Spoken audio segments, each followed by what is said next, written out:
Good morning बच्चों। आज हम संस्कृत अध्ययन में कारक के बारे में पढ़ेंगे। जैसा हमने पिछली कक्षा में कारक कितने प्रकार के होते हैं और कर्ता कारक के बारे में विस्तार पूर्वक पढ़ा था, मैं एक बार फिर से आपकी पुनरावृत्ति करवा देती हूँ। संस्कृत में कारक 6 प्रकार के हैं। कर्ता कर्म च करणम संप्रदान तथैव च अपादान अधिकरणम इत्याहु कारकाणि षट्, अर्थात कर्ता कर्म कर्ण संप्रदान अपादान अधिकरण, ये 6 कारक हैं। संस्कृत में संबंध और संबोधन को कारक नहीं माना जाता। हमने कर्ता कारक के बारे में पढ़ा था कि कर्ता कारक में प्रथमा विभक्ति का प्रयोग होता है। कर्मवाच्य में अगर कर्ता गुण है तो कर्ता में तृतीया विभक्ति का प्रयोग होगा।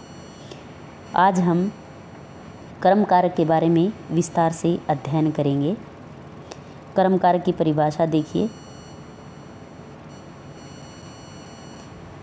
कर्तुरिप्सिततम कर्म अर्थात कर्ता जिस क्रिया को करने की सबसे अधिक इच्छा करता है वह कर्म होता है।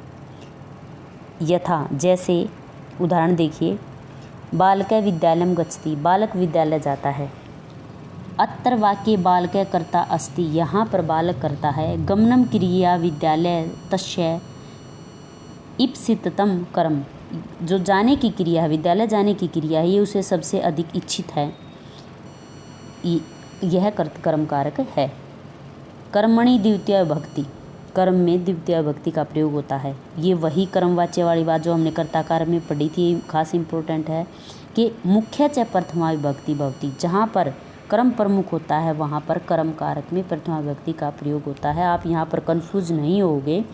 जैसा मैंने पहले बताया था कि अगर कर्ता प्रमुख है तो कर्ता में प्रथमा विभक्ति का प्रयोग होगा और कर्मवाच्य में कर्म प्रधान होता है, इसलिए कर्मवाच्य में कर्म में प्रथमा विभक्ति का प्रयोग होता है, अदरवाइज कर्म में द्वितीय विभक्ति का प्रयोग होता है। अब आप एक उदाहरण और देख लीजिए। कर्तृवाच्य वाक्य, बालक है वृक्षम पश्यति, बालक वृक्ष को देखता है। यहाँ पर बालक प्रधान है, वृक्ष गौण है, तो कर्म में वृक्षम द्वितीय विभक्ति का प्रयोग हुआ। अब देखिए कर्मवाच्य, यहाँ पर बालकेन वृक्ष पश्यते, बालक के द्वारा वृक्ष देखा जाता है। यहाँ पर वृक्ष प्रधान है, इसलिए कर्ता में तृतीय विभक्ति का प्रयोग है और वृक्ष में द्वितीय विभक्ति का प्रयोग है। अब आपको विशेष रूप से यही बात ध्यान रखनी है कि जहाँ पर कर्ता प्रमुख है वहाँ पर कर्ता में प्रथमा विभक्ति का प्रयोग होगा, जहाँ पर कर्म प्रधान है तो कर्म में प्रथमा विभक्ति का प्रयोग होगा, नहीं तो कर्म में हमेशा द्वितीय विभक्ति का प्रयोग होगा और कर्ता में प्रथमा विभक्ति का प्रयोग होगा। और कर्म जो कर्ता को सबसे प्रिय है, उसको हम जो सबसे अधिक पाने की इच्छा करता है, वो जिस कार्य के लिए, उसको हम कर्म कहेंगे। इसके उदाहरण हमने देख लिए हैं। अब आप इसको अच्छे से याद करना है और लिखना है। कल हम तीसरा जो कारक है कर्ण कारक, उसके बारे में अध्ययन करेंगे।